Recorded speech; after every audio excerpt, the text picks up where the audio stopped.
بسم الله الرحمن الرحيم.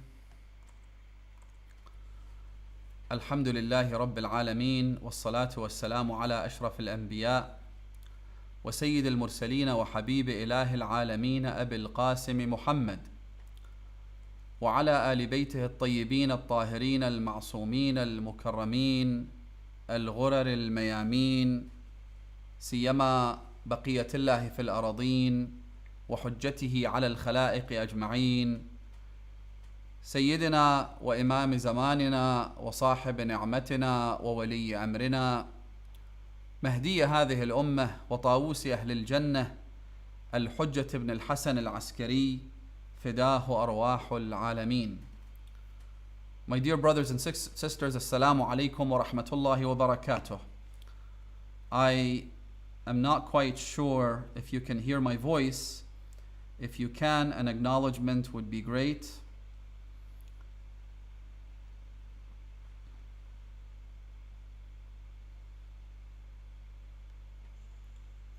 Yes, you can. Some people are saying there's no sound. Is everything okay? All right.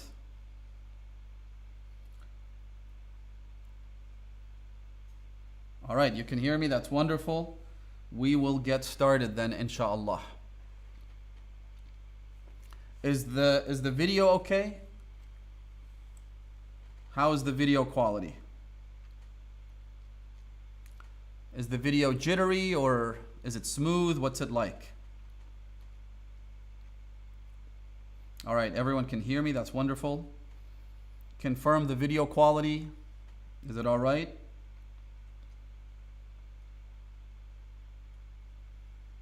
All right, I'm getting messages on all social media platforms saying that everyone can hear me. That's wonderful. All right, so if the video is fine, we can now start the session. Apologies. My apologies for the late start. We did have some technical issues to get over. All right, people are saying the video is okay as well. That is great to know. Bismillah ar-Rahman ar-Rahim. My dear brothers and sisters, Assalamu alaikum wa rahmatullahi wa barakatuh. It's a very important topic and there's a lot of ground to cover.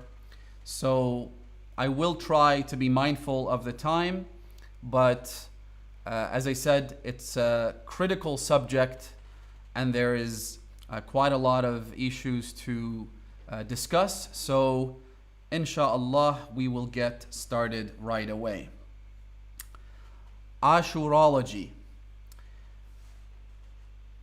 The event of Ashura, the tragedy of Karbala, the martyrdom of Imam al-Hussein alayhi salam in the year 61 after the hijrah of the blessed Prophet of Islam, may God's peace be upon him and upon his family, was an event so momentous, so big, so consequential, so significant, and had such an impact on the trajectory of human civilization that due to its grandeur, due to its significance, it is only natural for this event to be incredibly contentious. And for us to end up over 1,380 years after the event in a place where we find ourselves discussing and debating the authenticity and validity of the claims that are made vis-a-vis this historical event. Now, I'll give you a very basic example just to illustrate what I'm trying to say here. Think of a war, a conflict. Right now, there are multiple ongoing conflicts all over the world. when looking at each of those conflicts from the lens of allies to the parties directly involved in the war. For example, you have the war in Yemen. You have, on the one hand, the Yemeni people, and you have, on the other hand, a so-called coalition of forces, of countries, of nations that have come together to fight this war against Yemen. If you watch any of the TV channels or you follow any of the media outlets that are run by any of those nations within the so-called coalition, you will hear one version of events. You will be presented with a very specific representation of what this war is all about. What are the goals and objectives of the conflict? Why the conflict erupted in the first place? How it's doing at this point in time? Are the coalition forces winning the war or not? Are they abiding by international laws and customs or not? Is the war justified or not? Whether the war should be continued or not?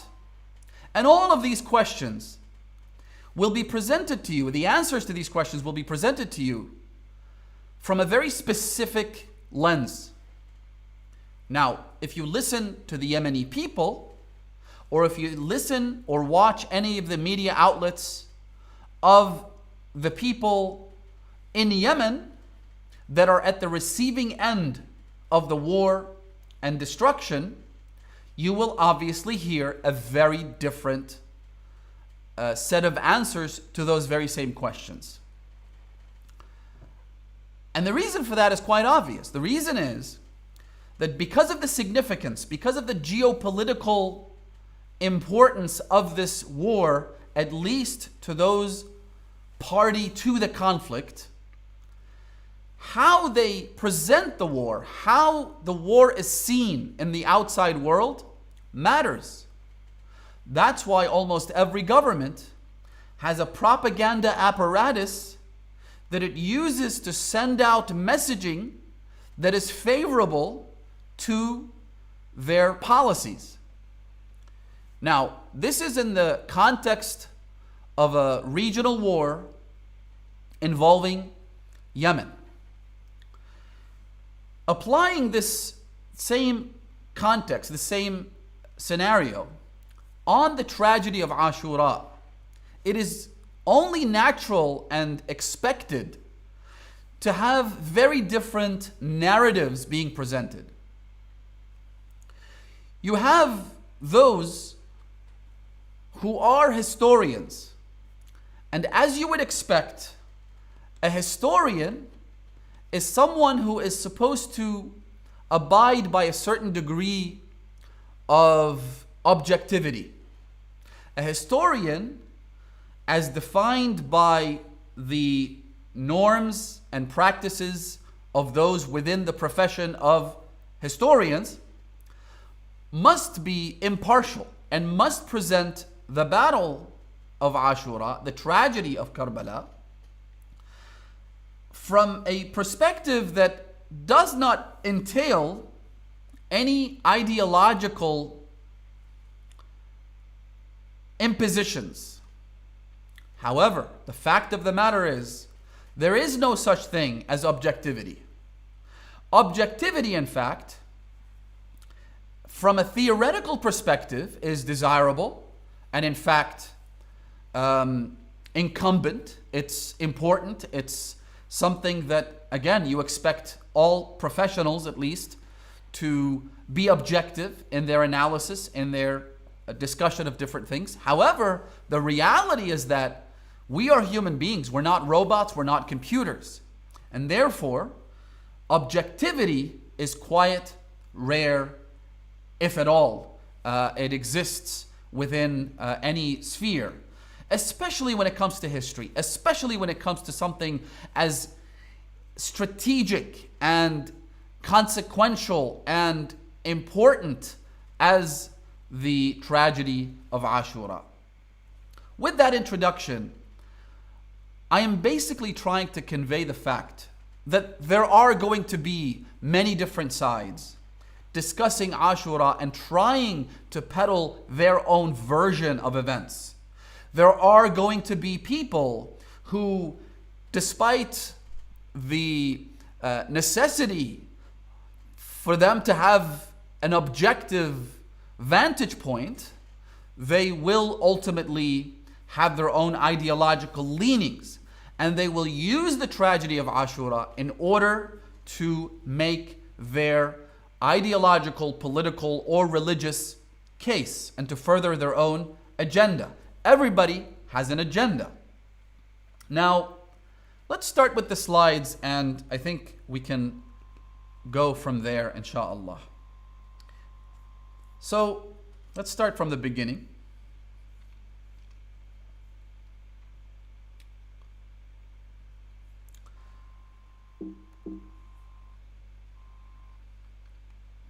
All right. The aims of this course, I trust that you can all see this slide that I've got here. The aims of the course are, number one, to acquaint students with the history of the compilation and reporting of the Ashura Passion narrative. In other words, in order for us to formulate a complete picture of just what happened on the plains of Karbala, we need to understand exactly,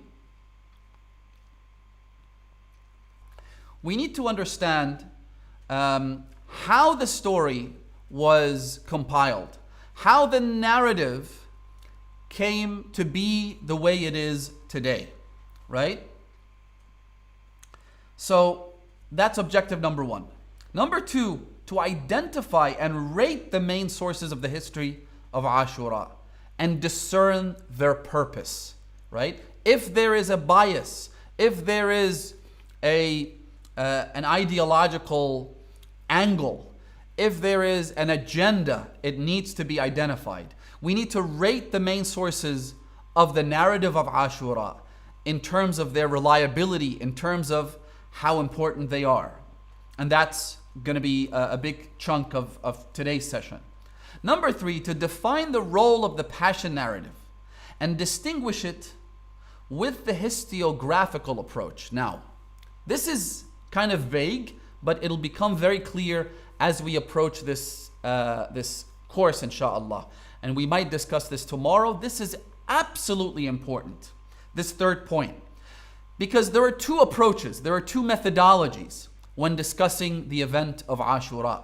There is the role of the Passion narrative, which basically aims to connect you with the core of the message of Imam al-Hussein.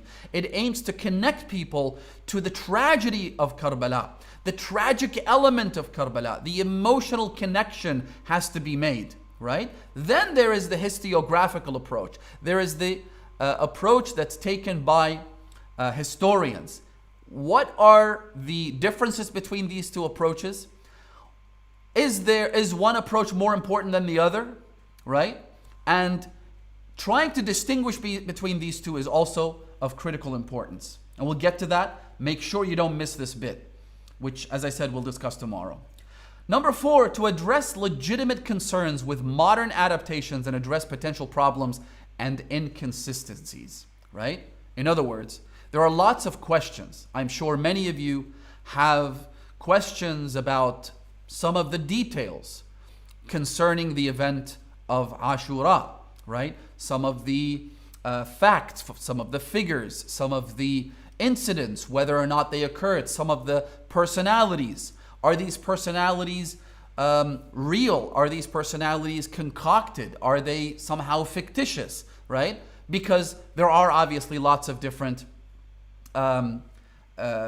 viewpoints on that. We're trying to go back and to address some of these legitimate concerns and also highlight the fact that some of these concerns are not legitimate. Some of these concerns are not conducive to the purpose of the passion narrative of Karbala. Again, we'll get to that.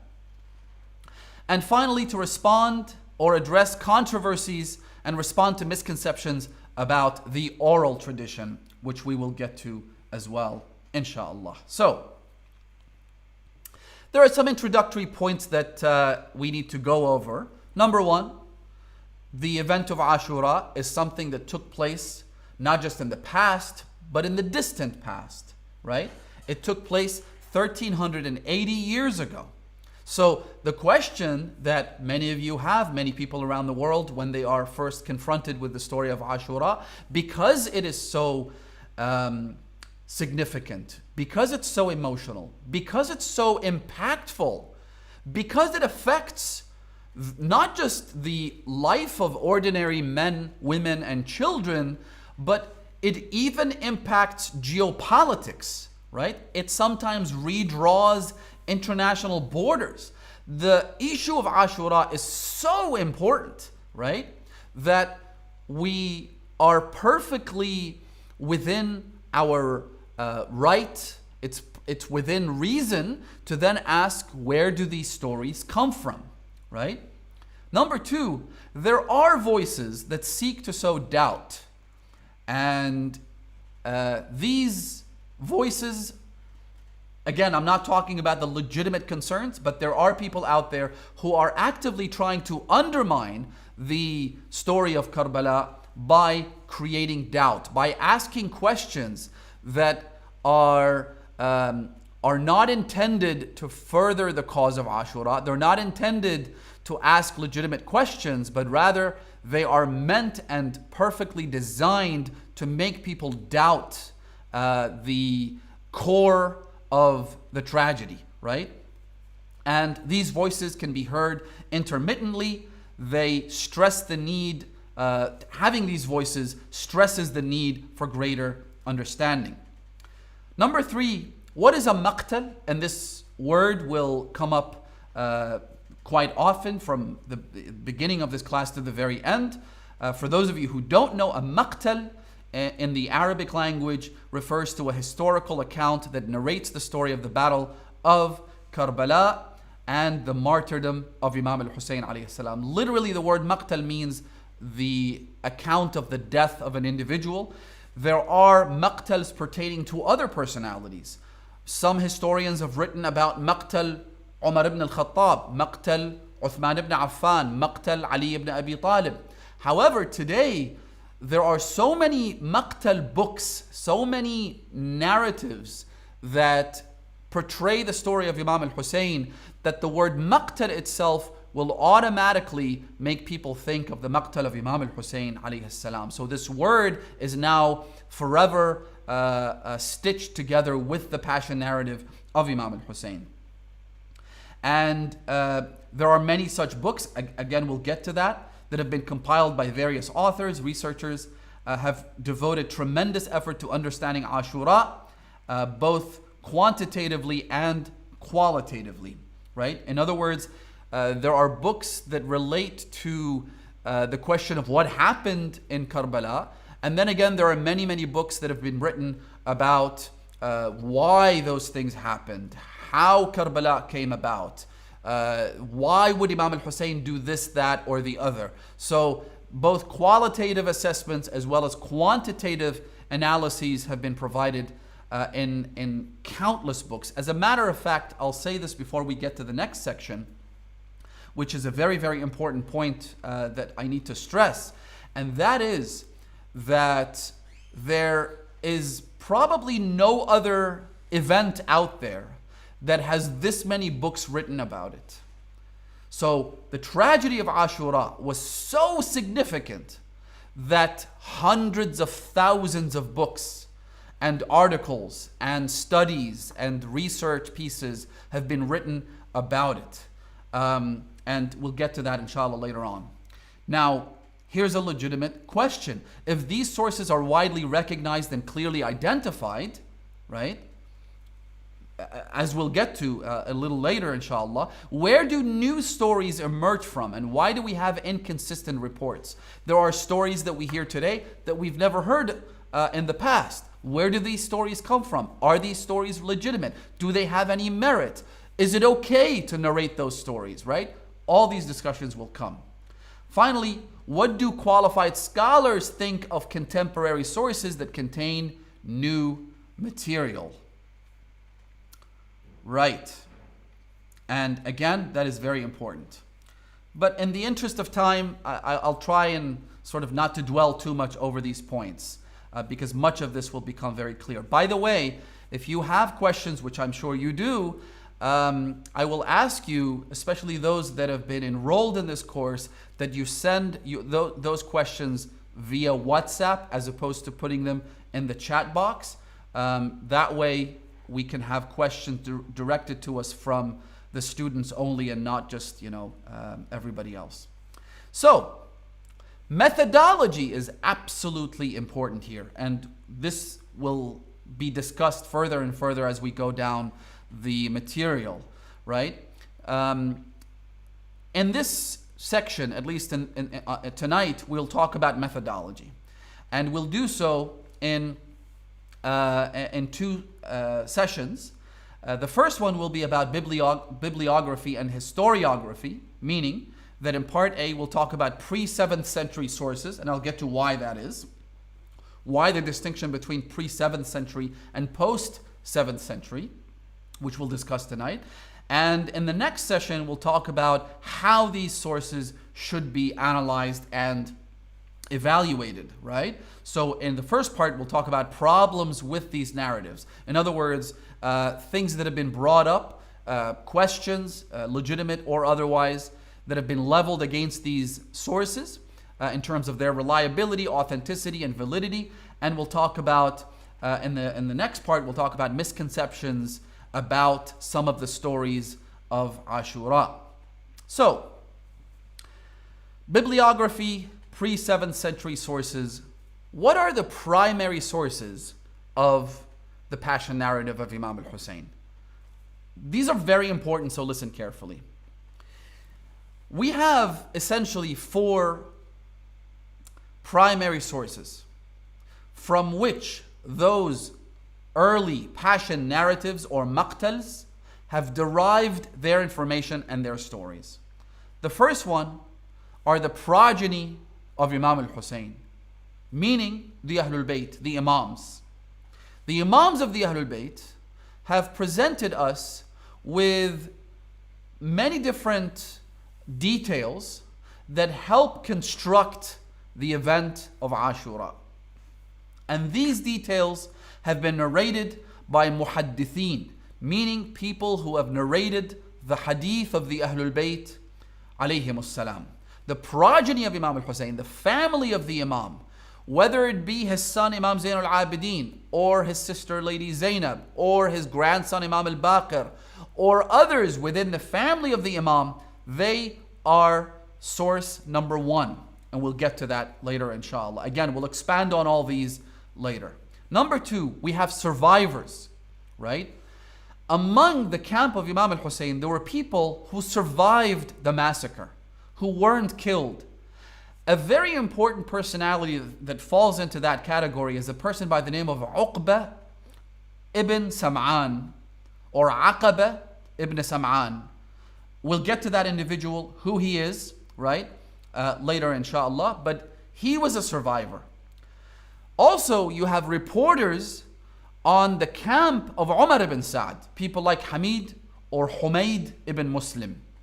This individual was not a soldier per se. He wasn't a combatant, but he did come with the army of Umar ibn Sa'd. In fact, he was a close associate of Umar ibn Sa'd. But he was a reporter. His job was to collect the details, to report, to write down the details of the events of Ashura, and to compile them for history's sake. So that's number 3, reporters. Number 4, the enemy eyewitnesses. And these are individuals who were combatants. They were there to fight Imam al-Hussein. They participated in the actual massacre. They had their own reports that are sometimes relied upon when constructing the narrative of Imam al-Hussein. So these are the four primary sources that most of the early historians have relied upon, as we will explain inshallah. Now, we did talk about survivors, and I mentioned Aqba ibn Sam'an. There are other survivors, right? He's not the only one. Some of the notable survivors include Al-Dhahhak ibn Abdullah al-Mashriqi, who narrated the number of companions as 72. So that number comes from Dhahhak, which is inaccurate. It's not an accurate representation of how many people were killed with Imam al-Hussein alayhi salam, but that's a number that he reported. And some of the earliest historians and narrators, they picked up on that number, and therefore it kind of stuck. And that's why if you ask any average person how many people were killed in Karbala, they will tell you 72. He's a survivor because he left Imam al-Hussein at the heat of battle. In other words, in the afternoon of the day of Ashura, even after half of Imam Hussein's companions were killed, he left the Imam, so he became a survivor and therefore one of the sources of the events of Karbala. Aqba or Aqiba that I mentioned, Ibn Sam'an, was a slave of Rubab, the wife of Imam al-Hussein alayhi salam. Remember, Rubab was the mother of Ali al-Asghar. She had a slave, she had a servant, and because he was a slave, he did fight in Karbala, but he was injured, and after the battle, when they found him injured and not dead, Umar ibn Sa'd decided to let him go because he was a slave. So he said, he's a slave, there's no point in killing him, so they freed him. And he became a key narrator of the events of Ashura, and in fact someone that helped clarify some of the misconceptions that took place later, and we'll get to that inshallah. There was another person by the name of Al-Muwaqqa or Al-Murqi' ibn Thumama al-Asadi. He was injured but wasn't killed and was in fact exiled to Oman. So the authority at the time said, we're going to let you live, but you have to be exiled. And so he also became one of the sources of the narrative. Moving on, here's a basic historical snapshot. We have a compilation phase that took place almost in the immediate aftermath of the events of Ashura, which we'll talk about. Then we have a revision phase, and this is also very important. This is the era of Imam al-Sadiq all the way to Imam al-Ridha alayhi salatu wasalam, the 8th Imam, right? Now, the discussion of how these narratives were revised and validated by the Imams themselves is part of a broader discussion on the authenticity of the 4 books, also known as Al-Kutub Al-Arba'a. And we might have a chance to discuss this in this course. If not, then maybe in other courses that we will give, inshallah, right? So if you look at this whole, both of these phases, from the compilation phase to the revision phase, what you will find is that the way these compilations were formulated is that they started out with large hadith collections, right? What they call universal history books, like the books of Tabari. Tabari is probably one of the earliest universal history books that discusses Imam al-Hussein and the saga of Karbala and the tragedy of Ashura in great detail, but it's only part of a larger universal history. It wasn't specifically about Imam al-Hussein, but a good chunk of the book is devoted to it because of the gravity and enormity of the event. Then from that phase, we go to specialized works. In other words, maqtals kind of started to develop afterwards, which represent specialized works that focus exclusively on the event of Ashura. So, we have pre-7th century books. By the way, most of the dates that I will quote are Hijri dates, not Gregorian dates. So that's also a very important point to keep in mind. so as not to have any confusion. So when I say pre-7th century, I'm talking about 7th century after Hijrah. So the compilation phase in this era began very early on. And this is important, as we'll come to discuss, so as not to have any confusion about the events of Ashura. So we don't have people who say, oh, but this was a very complicated thing. It happened. It was too chaotic. We don't have much information about it. No, the compilation of the events of Ashura began very early on, and this ensured that the events were in fact solidified and preserved, right? However, and this is extremely disheartening to know, that some of those early sources and narratives of Ashura are no longer here. In other words, they were lost, they were damaged, they simply don't exist anymore. We know that they existed because the names of those books and sometimes certain parts of those books were preserved, but the books themselves no longer exist. One of the main reasons was the fact that there was a practice, and I think this is an important discussion to have, called book burning. So, book burnings was a common practice by despotic regimes and tyrannical empires, authoritative and authoritarian rulers, especially during the Middle Ages, but also throughout history, right? Particularly when you had an army invading another country, one of the things that they did was that they would burn the books of the nation that they were invading. And the reason for that was to completely destroy the morale of the people that they were conquering. It was also a means of severing the society that they conquered from their past, from their heritage, from their history. And so one thing that was commonly practiced was to burn books. The Shia have been some of the, I think, most notable victims of this barbaric practice. For example, I'll share some examples with you to illustrate how much of our past, how much of our history has been lost, and therefore it explains why some of the earliest narratives of Ashura were also not preserved. For example, Sultan Mahmud of Ghazni, or Ghaznavi as they call him in Persian, in the year 656 after Hijrah, he invaded the city of Ray, meaning modern day Tehran, right? There was a library there that historians talk about, which was founded by Sahib ibn Abbad. Sahib ibn Abbad was a minister in the government at the time.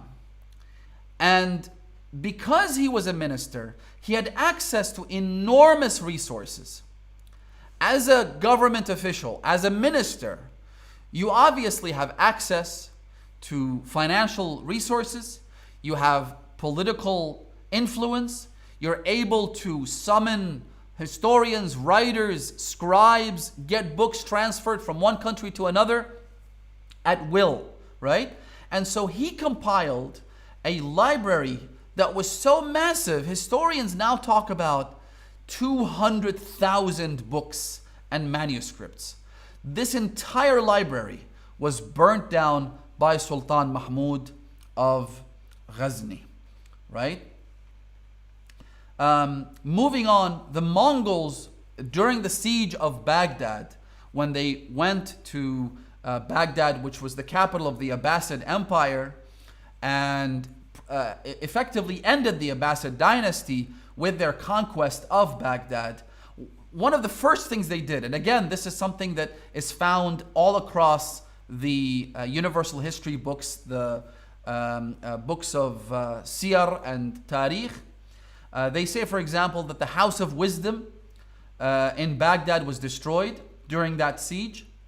Perhaps more relevant to us as the Shia, the library of Sheikh al-Tusi, who was the most senior Shia scholar at the time, had again thousands, perhaps tens of thousands of books in the city of Karkh, which is now part of Baghdad, and that entire library was also burnt down. As a matter of fact, Al-Dhahabi, who's a Sunni historian, says in his book Siyar A'lam al-Nubala, when he speaks about Shaykh al-Tusi, he says Abu Ja'far al-Tusi Shaykh al-Shia. He was the Shaykh, the most senior Shia scholar, وصاحب التصانيف, the author of many books, وأعرض عنه الحفاظ لبدعته. And the narrators of hadith have not taken any of his books or relied on any of his compilations because he was an innovator. Essentially, he's saying that he was a Shia, he was a Rafidi, right? وَقَدْ أُحْرِقَتْ كُتُبُهُ عِدَّةَ نُوَبٍ. And his books were burnt multiple times. In other words, imagine you build a massive library, it gets burnt down. Then you take the relics from that library and you try to reassemble the books that you had, put them all together, and it gets burnt down over and over again. وَاسْتَتَرَ لِمَا ظَهَرَ عَنْهُ مِنَ التَّنَقُّصِ بِالسَّلَفِ. And he hid for a period of time because he was accused of slandering the predecessors, meaning some of the Sahaba.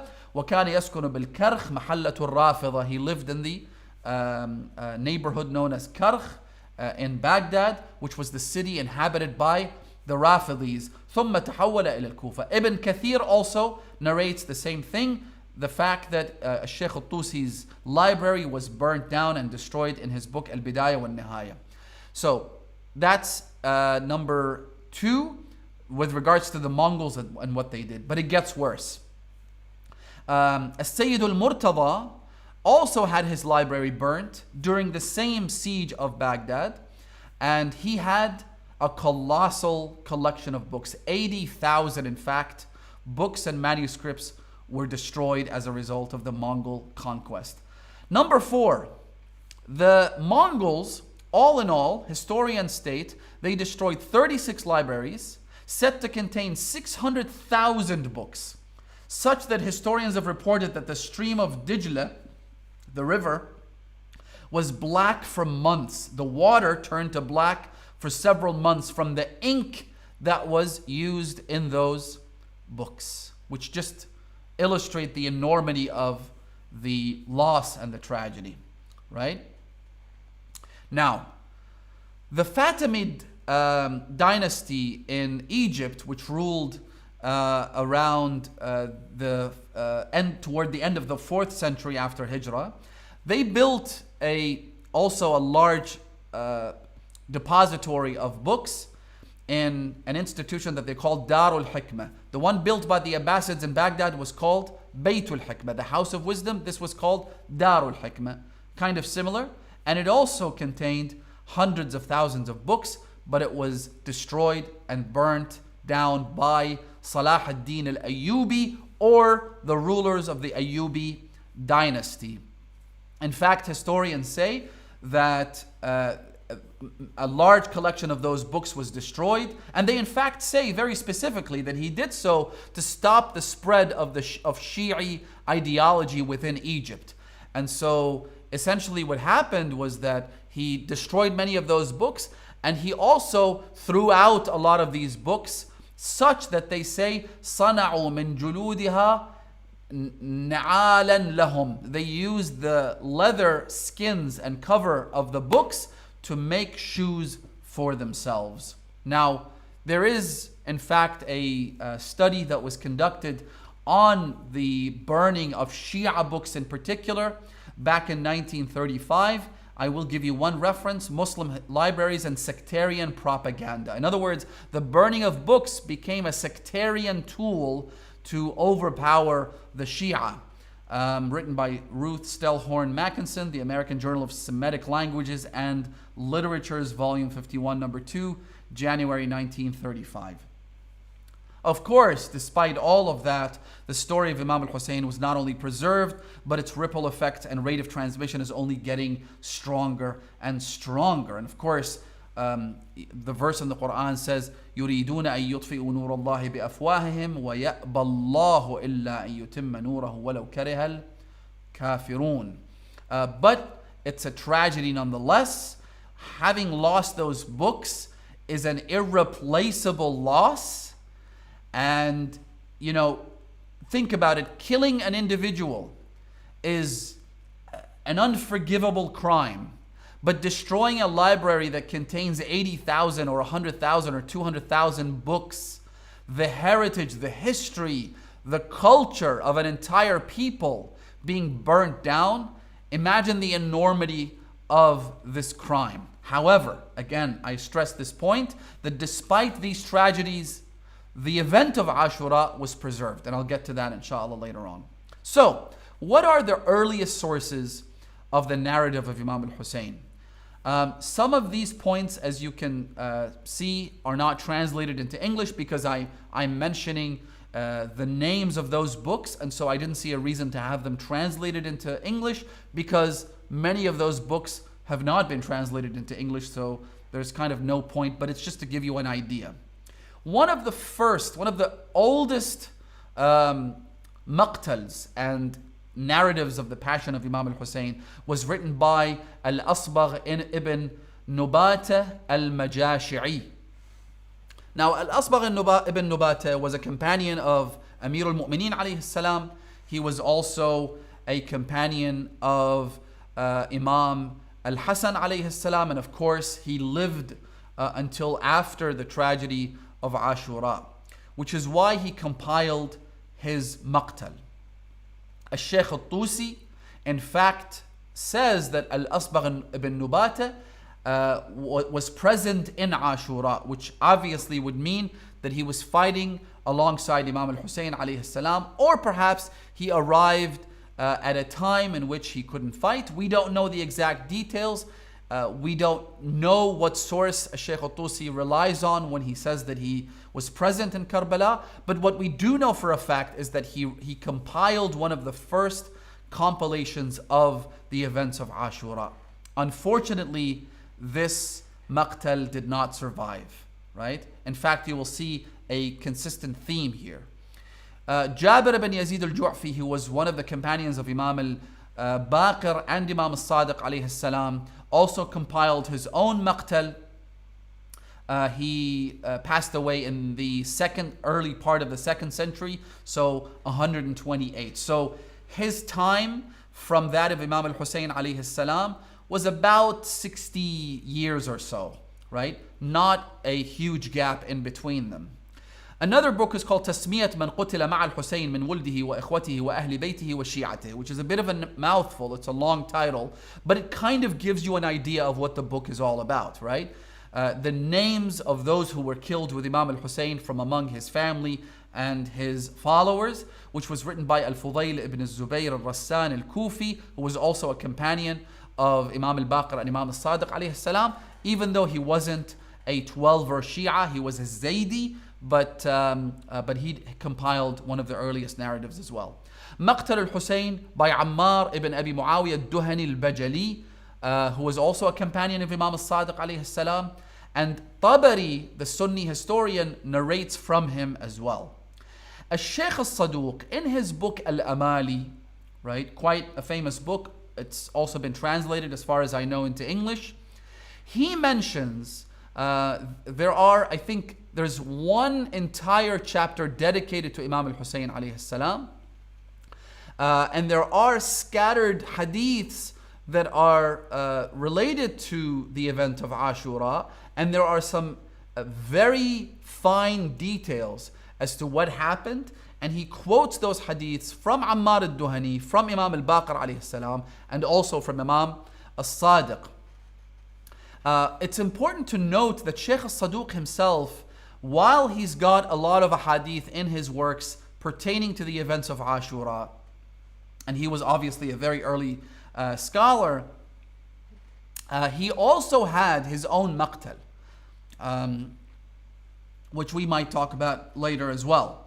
And finally, one of the earliest sources was that of Lut ibn Yahya al-Azdi, who was also known as Abu Mikhnaf.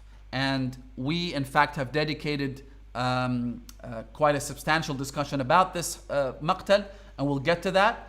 However, unfortunately, out of all of these books that I mentioned, none of them survived.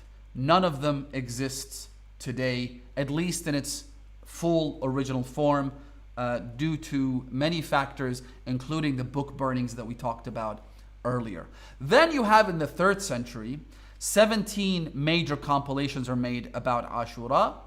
And if you notice, this is a very important point here.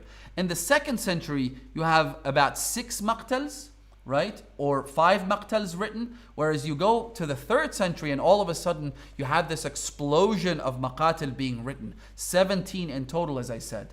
And the reason for that is because scientific disciplines advanced greatly and hadith collections began to appear in the 3rd century, right? So the fact that you have so many new maqtals being churned out, being written and published at the time was because science in general, the science of hadith, the science of recording history and writing and scribing and so forth, all of these had advanced to a degree allowing for more maqtals to be written.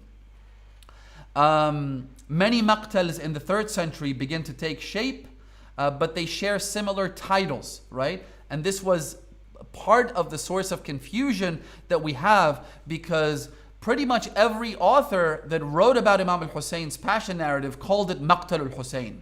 And so you have Maqtal al-Husayn by 50 different authors, which you can imagine when a book cites the book in the bibliography, right, or in the references. If a book says Maqtal al-Husayn, page 56, right, you have no idea who the author of the book is, right? And so that kind of confuses the readers and some of the researchers. However, we do know that these books were written by their respective authors.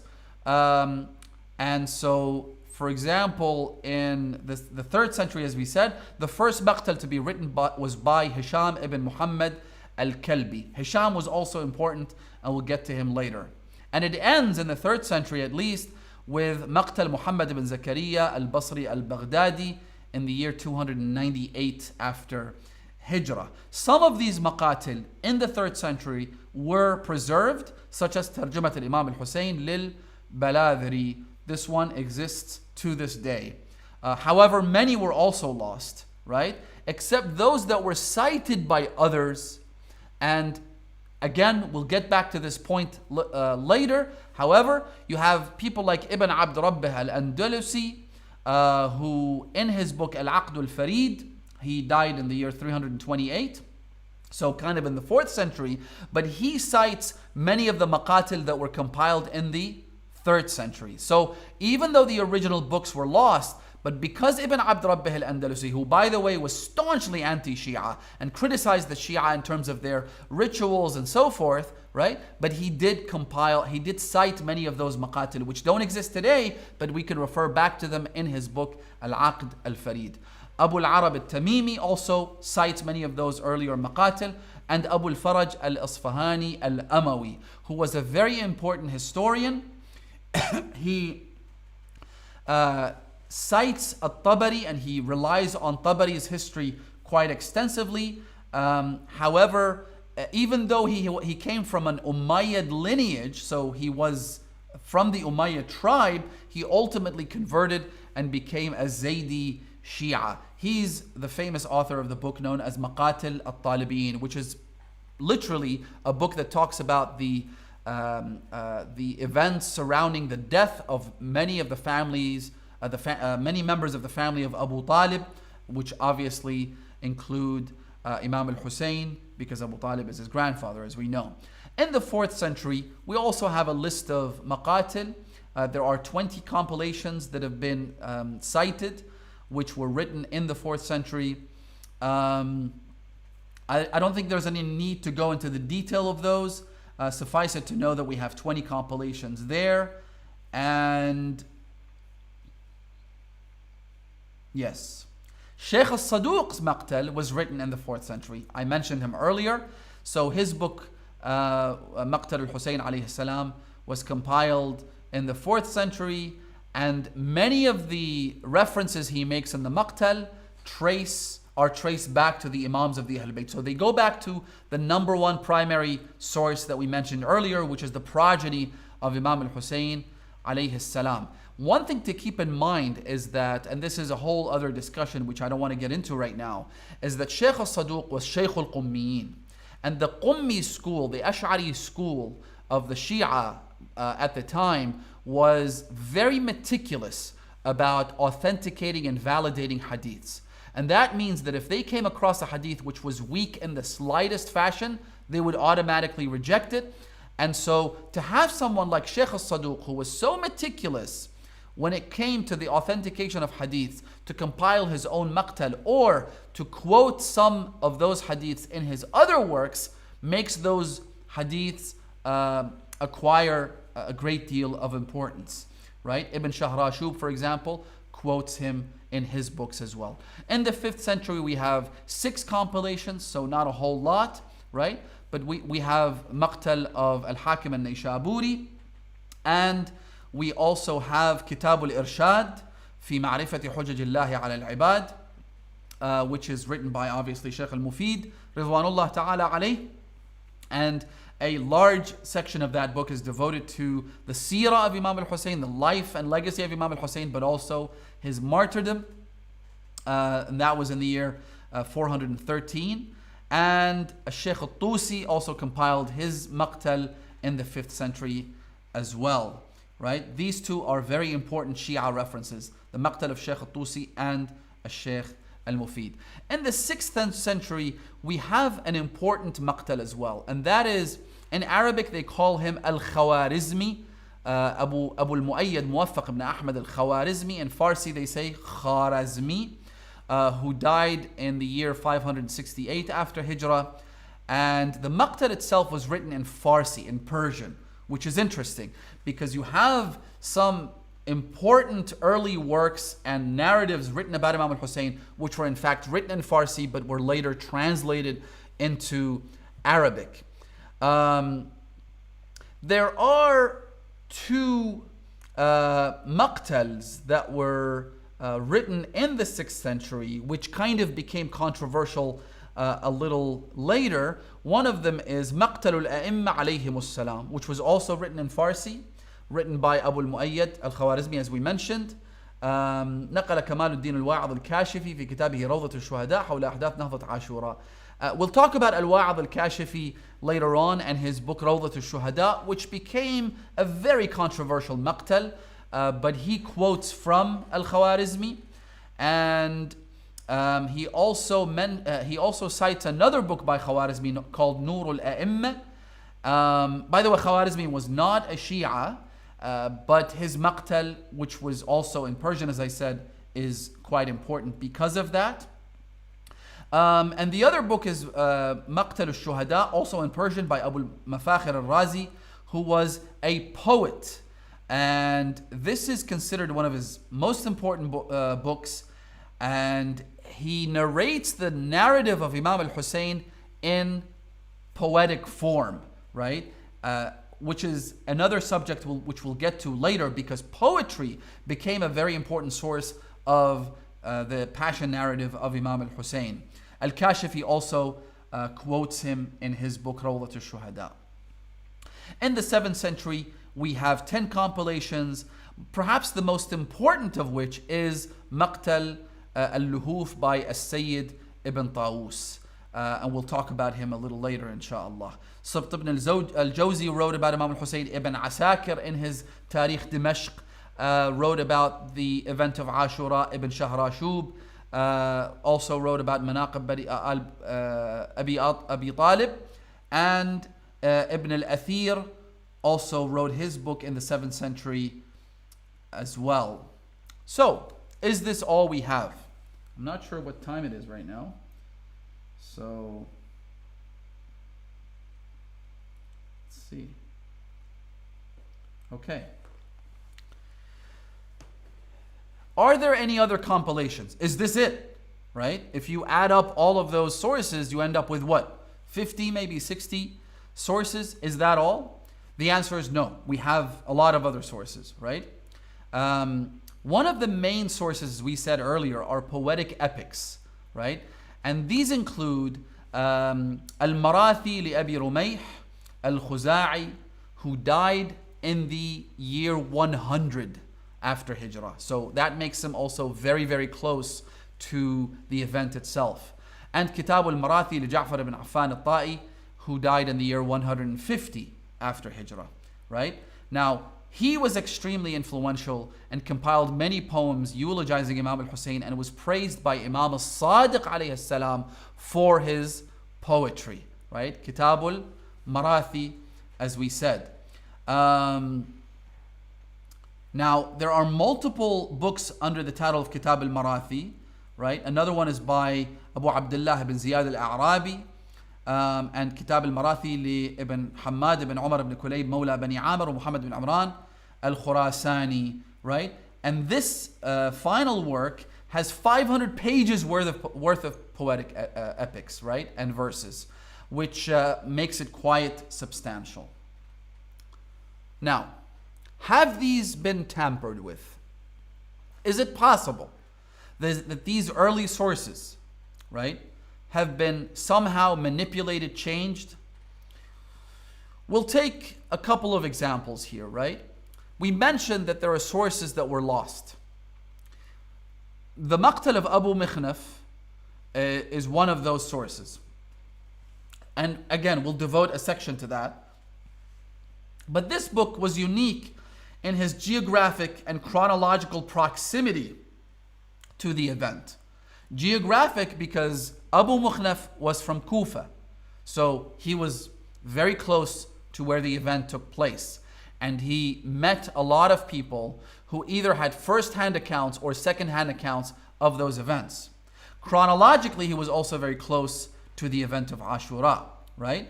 This is why many have cited his works and is the main source of the history of At-Tabari, right? Abu Mikhnaf, there is a discussion as to whether or not he was a Shia. I haven't reached a definitive conclusion on that, but I don't think that he was. I think he was what you would call an Iraqi Shia, meaning that he was someone who sympathized with the Ahlul Bayt. He loved Amir al-Mu'mineen, he loved Imam al-Hasan and Imam al-Hussein, but not necessarily disassociated from their enemies. And so there is evidence perhaps that he was a Zaydi, or that he was just a sympathetic non-Shia, a sympathetic Sunni, right? Which adds even more credence to his work. And even though he wasn't a Shia, he was considered reliable. In fact, An-Najashi, who was a notable Shia biographer, says of him, Shaykh ashab al-Kufa yuskanu ila riwayatih. You feel comfortable with what he narrates. In other words, whatever Abu Mikhnaf says, you can take as being reliable. Now, this book, as we said, as important as it was lost. And the present work attributed to him, and I'm not sure if it's been translated into English, but I do know that it's been published multiple times in Arabic, Farsi, and perhaps other languages. However, this book is not the original work of Abu Mikhnaf, right? In fact, it was either fabricated or there is another version of... Actually, let me clarify. When I say fabricated, I don't mean that someone sat down and deliberately tried to misrepresent the book of Abu Mikhnaf. What I mean is perhaps the book was lost, but it had a massive influence on people's understanding of the events of Ashura. And so the book turned into an oral tradition, right? Usually it's the other way around. Usually you start with an oral tradition. You have stories that are told by people and elders and scholars, which are then compiled into book form. In this case, it was the book of Abu Mikhnaf which made its way into the oral tradition of the people in the perhaps the 3rd, 4th, and 5th centuries. In the 5th century, someone collected all of those oral traditions, all of those stories, and compiled them as the book of Abu Mikhnaf. So it's fabricated in that sense. It means that it's not the actual writing of Abu Mikhnaf, but it doesn't mean that everything that's in it is not accurate. There is another version of this maqtal. As I said, the original was lost. However, some have tried to reconstruct, listen to this carefully, to reconstruct the book of Abu Mikhnaf by going back to the sources that cited it. For example, Tarikh al-Tabari cites Abu Mikhnaf many times. And I think it's over 120 hadiths he writes from Abu Mikhnaf. So someone sat down and collected all of those citations, then looked at other books. Shaykh al-Mufid, for example, also cites Abu Mikhnaf. He might fill the gaps from the citations of Shaykh al-Mufid and bring all of those together, aggregate them together, and publish the book as an independent title, right? Now, this is important, but it doesn't tell the whole story. It doesn't give you the full picture, right? This explains the scarcity of reports. For example, the version of Abu Mikhnaf that we have today has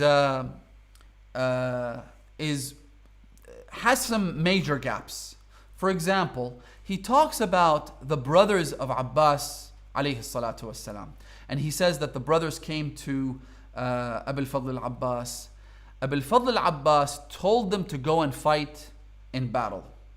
There is a very problematic statement that this book makes, the version of Abu Mikhnaf that we have today. It's very problematic in that it says that Abbas told his brothers, I want you to go and fight so that I could inherit you, because you have no children. So I want to be the one to inherit you. And then he asked them to go and fight, and they went and fought. Then the version of Abu Mikhnaf that we have today skips over the martyrdom of Abu al-Fadl al-Abbas alayhi salam. There is almost nothing about it in his book.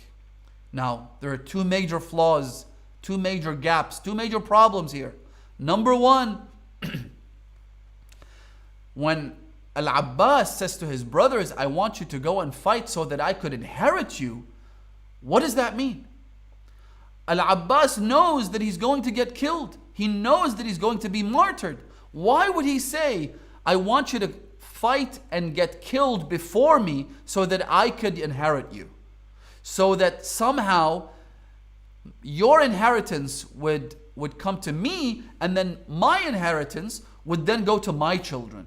It doesn't add up. It makes absolutely no sense that Al-Abbas alayhi salam would all of a sudden be so interested in the inheritance or the alleged inheritance of his brothers. So there's something very problematic there. The second problem is that there is no mention as to how Al-Abbas himself was killed, which is a major gap, right? Al-Abbas was the flag bearer of Imam al-Hussein. He was the most important of his brothers, the eldest of his brothers. And so to kind of just gloss over that and not mention anything, part of this might have to do with the fact, as I said, is that these books were reconstructions of citations of the original book. So the original book is missing. We don't have it. And the citations don't tell the whole picture. Some have suggested, this might be something that someone at some point could look into, but some have suggested that original copies of Abu Mikhnaf's book can be found in the libraries of Leiden University, I imagine, or the city of Leiden in the Netherlands, St. Petersburg, Berlin, and Biblioteca Ambrosiana in Milan, Italy, including book reference numbers have been provided, though that remains to be verified. The other problem that one might present when it comes to those early sources is, okay, those books have chronological, historical, geographical proximity to the event. Being early sources as they were, they can be rather authentic and reliable. However, we have an issue where the political atmosphere of the time would have influenced how the books were compiled. For example, if you're in the Umayyad era, during their dynasty, to write a book about Imam al-Hussein alayhi salam and how he was killed and the savagery and brutality of the enemy would be an automatic death sentence, right? But then in the Abbasid era, the Abbasids were okay with people compiling, and scholars and historians writing about the savagery of Bani Umayyah because they were sworn enemies, right? And they wanted to kind of justify, especially in regions during the Umayyad period, in regions where Umayyad influence was minimal and the Abbasids and their allies had a greater influence. They wanted people to write about Ashura because they were trying to demonize the Umayyads, and they were trying to use that as pretext and justification to galvanize the masses and to get people to rise up against the rulers. And so all of these political influences, is it possible that they crept into the narratives, right? So the hypothesis is that with the rise of the Abbasids, they tried to highlight the crimes of the Umayyads, chief among which was the Ashura massacre. So the gradual increase in the number of maqtals was due to a state-sponsored smear campaign against their predecessors. That's the hypothesis, that's the idea, right? However, a criticism of this hypothesis, a rebuttal to that, is that while this may have been a factor, we see a gradual rise in the passion narratives over the centuries. In other words, this analysis might sound good if you take it at face value, right? That, oh, okay, the Abbasids were enemies of the Umayyads, so they had an incentive to get people to write passion narratives, and so maybe they embellished it, maybe they exaggerated it. But our response to this hypothesis is that we see a gradual progression and rise in the number of maqtals that are being written, irrespective of the political atmosphere, right? And while a correlation may exist, causation cannot be concluded. Instead, it is the advancement of all sciences and awareness that contributed to more maqtals being written and published, right? Also, anti-Shia sentiments are a constant that never dissipated among scholars, even as political tides shifted. Meaning that while the Abbasids were anti-Umayyah, but they were also anti-Shia at the same time. And so it wasn't conducive to their political ambitions to encourage and incentivize scholars to write about the Ashura passion narrative, because who would be the primary beneficiary of those narratives? It would be the Ahlul Bayt alayhim salam. Do you get that distinction?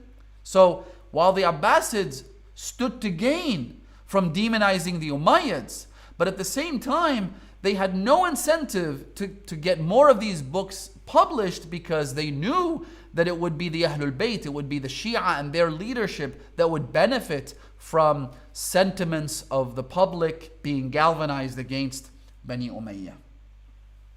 Now, I do want to talk about Abu Mikhnaf just a little bit here, as I promised earlier, and talk about some of the or highlight some of the advantages or unique features of this book, right? So this book is unique in several ways. Number one, it pieces the events together in a coherent, chronologically sound manner. So the series of events are arranged in a sound and reasonable manner, which is not always the case in other passion narratives. Also, Abu Mikhnaf himself reports mostly from primary sources and eyewitnesses, including the likes of Dhahhak al-Mashriqi, we mentioned him earlier, he was one of the survivors, Hamid ibn Muslim from the enemy camp, Uqba ibn Sam'an, and Tarimmah ibn Adi from Imam Hussein's camp. In other words, he took from both the enemy camp as well as the camp of Imam al-Hussein, he took reports from both sides and he compiled them together. He reports the events of Kufa and the martyrdom of Muslim ibn Aqil from 12 people, some of whom were with Muslim during his final showdown and final campaign against Ibn Ziyad, or those who witnessed the conversations between him and Ubaidillah ibn Ziyad. He reports the events of each city, Medina, Mecca, Kufa, from local eyewitnesses. That's very, very important, and it's quite admirable as well. Number three, he exhibits impartiality and objectivity throughout the book, right? Which is quite obvious to those who read it. So he doesn't try to impose his own agenda, his own sort of political biases or ideological leanings on the narrative. And while the original book is not preserved, parts of it, as we said earlier, were cited by early historians like Tabari and Sheikh al-Mufid. Those have been reconstructed by researchers and are shown to be remarkably consistent and traceable. So even though, as I said earlier, there are some issues with it, but the overall narrative is rather sound. As with other citations, they naturally do not reflect the entirety of the book. As I said, no one can take the Maqtal of Abu Mikhnaf and say, hang on, there's almost nothing about Abu al-Fadl al-Abbas. All of these stories that you say are fabrications. You can't say that because these were citations of the Maqtal of Abu Mikhnaf. It wasn't the book itself. And citations are naturally bits and pieces. They're quotes that you take from the book where necessary, right? So At-Tabari, for example, who wants to cite, or Sheikh al-Mufid who wants to cite Abu Mikhnaf, he will only take the bits that he wants to highlight. He's not going to copy the whole book verbatim, obviously. And we mentioned that there are parts of the puzzle that are missing. Now we come to censorship. Can someone actually tell me how long it's been? Because I kind of lost track of time here. I think we started at around 2:30. Okay, we should be done. I think this will be the last few slides, inshallah. Right? Censorship was also a critical factor in eliminating many of the details of the Passion narrative.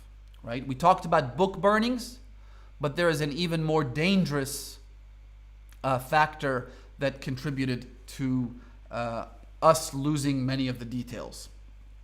I'll give you two examples. Al-Ghazali.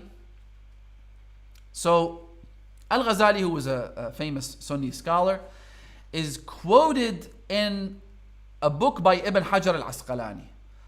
The book is quite famous, called As-Sawa'iq al-Muhriqa. In many ways, the book was written as an anti-Shia polemic work. So, he wasn't in any way sympathetic to the Shia, and yet he says the following. He says that قال الغزالي وغيره. I want you to draw 1,000 red lines under this. Al-Ghazali and others have said, ويحرم على الواعظ وغيره رواية مقتل الحسين. When a speaker, when someone who's going to deliver a sermon, a Friday sermon or other lectures and speeches, does so, should not speak about Maqtal al-Husayn alayhi salam. Scholars should not talk about Maqtal al-Husayn, the martyrdom of Husayn. وحكاياته وما جرى بينه وبين الصحابة والتشاجر والتخاصم. They shouldn't talk about what happened between him and companions of the Prophet, the fights, the conflicts, the disagreements. You shouldn't talk about them. Why? فإنه يهيج على بغض الصحابة والطعن فيهم. Because doing so provokes people to hate the companions and to slander them. In other words, look at how his ideological leanings are influencing his historiographical methodology. He says that we should whitewash the tragedy of Imam al-Hussein in its entirety. We should never talk about it. Why? Because it will make people hate the companions. Who says this? As-Sawa'iq al-Muhriqa li Ibn Hajar, volume 2, page 640. Also, I have the wrong quote here. So the other quote, let me delete that actually. The other quote is by another famous Sunni scholar called Ibn Khaldun. Ibn Khaldun has a rather important book by the name of Muqaddimat Ibn Khaldun, the introduction of Ibn Khaldun. He was a social scientist, right? He was a sociologist, and he's quite noteworthy, quite important, right? He has, in his muqaddimah, he addresses the history of Ashura quite strikingly and shockingly from a perspective that was adopted by Ibn Asakir, it was adopted by Ibn Kathir, it was adopted by Al-Dhahabi, it was adopted by pretty much most of the Sunni historians, which was basically, we'll tell the story of Imam al-Hussein. We don't have a problem with the actual passion narrative, with the tragedy that took place, with the murder and massacre that was perpetrated against Imam al-Hussein and his family. We don't have a problem with that. However, they try to exonerate Yazid ibn Muawiyah, and more importantly, Muawiyah ibn Abi Sufyan. Ibn Asakir, for example, does this from the very beginning of his discussion about Imam al-Hussein in his history book. And he's got a very important universal history book. From the very beginning, he starts off by saying that Imam al-Hussein participated in the battle of Constantinople under the leadership of Yazid ibn Muawiyah, which makes absolutely no sense. Anyone who knows anything about the enmity between the Umayyads and the Hashemites, between the family of Sakhr ibn Harb and the Prophet and his progeny, knows that there is no way for Imam al-Hussein alayhi salam to be a soldier in the army that is led by Yazid in his battle of Constantinople, right? Which, by the way, is the only thing that anyone who is shameless enough to try and praise Yazid ibn Muawiyah, they'll cite the Battle of Constantinople. Oh, he led a battle. So what? That makes him a general at best. It doesn't make him a good person. It doesn't make him worthy of being the Khalifa, right? But my point is, Ibn Asakir makes this claim without a shred of evidence. Ibn Asakir was careful. He was a good historian. He was someone who cited all of his reports. He made sure he had a chain of narrators. But when it comes to this outrageous claim, there is no chain, there is no authenticity, there's nothing. Just a bold claim that he makes. Then he tries to say the relationship between Muawiyah and Imam al-Hassan and Imam al-Hussein was at the best of terms. My point is that the major Sunni historians have tried to manipulate the story of Ashura like this, by exonerating Yazid and Muawiyah from this crime. So Ibn Khaldun takes the same route, but he doesn't go as far as to say that Hussein, in fact, was killed justifiably, as Ibn al-Arabi says. Ibn al-Arabi openly says, قُتِلَ الْحُسَيْنُ بِسَيْفِ جَدِّهِ. Hussein was killed by the sword of his grandfather. The Prophet said, if anyone rises and challenges the ruler, he must be killed. So Hussein was killed by the command of the Prophet himself, right? So some people have gone to that extent. Ibn Khaldun doesn't do that. However, he does kind of try to exonerate Muawiyah, as I said. This is in his muqaddimah. Then when it comes to his universal history book, which he compiled later on, he talks about the events of Medina, he talks about the events of Mecca, Imam al-Hussein getting to Mecca, and then there is nothing that happens between Mecca and Waqa'atul Harra. So Mecca and the revolt of the people of Medina. There is this massive gap which completely ignores the massacre of Ashura. So hence, censorship. So what are the notable takeaways that we take before I wrap up this session, inshallah? I know a lot of you are tired. I certainly am. Some of the notable takeaways that we can make here is that the maqtals were written between the 2nd and 7th century are generally reliable due to their antiquity and the fact that they were well referenced, tracing back each report to individuals or other books. That's why I made the distinction between pre-7th century and post-7th century. Number 2, while there may be false reports found, they are rare and do not undermine each reference due to the fact that the bulk of the reports can be cross-referenced with other sources, painting a largely consistent picture of the event and its details. Number 3, given the antiquity and overall reliability of the sources, having some remove references like Al-Baladhiri Al-Dinawari, Al-Yaqubi, and Sheikh Al-Mufid, these historians and scholars, when they wrote about Imam al-Hussein, they removed their references for the sake of brevity, right? For the sake of being concise and not taking too long. Because of the overall reliability of those sources, we can forgive the fact that they've removed references and that these doing this did not significantly tarnish their works and the reliability of their works.